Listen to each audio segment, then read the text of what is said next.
과거 전력, 영상에서 언급된 이태원 참사 유가족에 대한 막말 사건으로 선고 유예 판결과 민사 배상 판결을 받은 건 역시 기록으로 남은 사실입니다.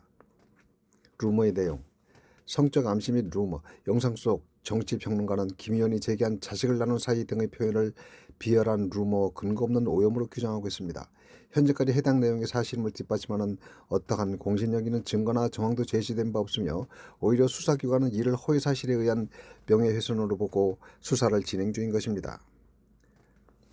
공인으로서 근거 없는 성적 루머를 퍼뜨려 법적 절차를 밟게 되는 행위 자체가 잘못으로 지적받고 있습니다.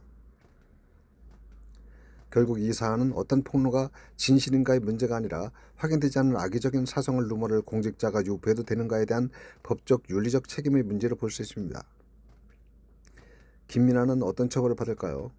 김민아 창원시의원 국민의힘 비례대표는 현재 법적 처벌을 받을 가능성이 매우 높은 상황입니다. 이미 수사가 마무리 단계에 접어들었으며 과거 전력까지 겹쳐 상황이 가볍지 않습니다. 형사처벌 가능성. 검찰 송치 2026년 1월 8일 경남경찰청은 김민아 의원을 정보통신망법 위반 명예훼손 혐의로 검찰에 넘겼습니다. 경찰이 혐의가 인정된다고 판단하여 사건을 보낸 것이므로 검찰의 기소 가능성이 큽니다. 처벌 수위. 이재명 대통령과 김현지 실장에 대해 자식을 나눈 사이라는 등 구체적인 허위사실을 적시했다는 혐의를 받고 있습니다. 허위사실 적시에 의한 명예훼손은 최대 7년 이하의 징역 또는 5천만 원 이하의 벌금에 처해질 수 있는 중범죄입니다.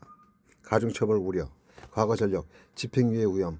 김 의원은 이미 이태원 참사 유족에 대한 모욕 혐의로 징역 3개월의 선고 유예 판결을 받은 상태입니다. 선고 유예 기간 중 또는 직후에 동종의 범죄, 명예훼손, 모욕을 저지른 것이 확인될 경우 법원에서도 더 이상 선처하기 어려울 가능성이 높습니다. 실형 가능성. 같은 잘못을 반복하고 있다는 점, 패턴 때문에 이 재판의 과정에서 불리하게 작용할 수 있습니다. 민사 및 징계 상황, 고액의 배상금.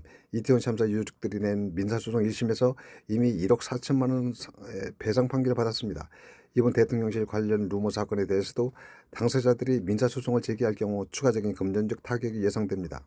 의원직 상실 가능성. 만약 형사재판에서 금고 이상의 형, 집행유예 포함해서 형사재판에서 금고 이상의 형이 확정되면 의원직을 상실하게 됩니다. 김민아 의원은 현재 경찰 조사를 통해 혐의가 입증되어 검찰로 넘겨진 상태이며 과거의 선고유예 전력이 이번 사건의 형량을 높이는 중요한 요인이 될 것으로 보입니다. 법조계와 정치권에서는 기소와 유죄 판결 가능성을 매우 높게 보고 있습니다.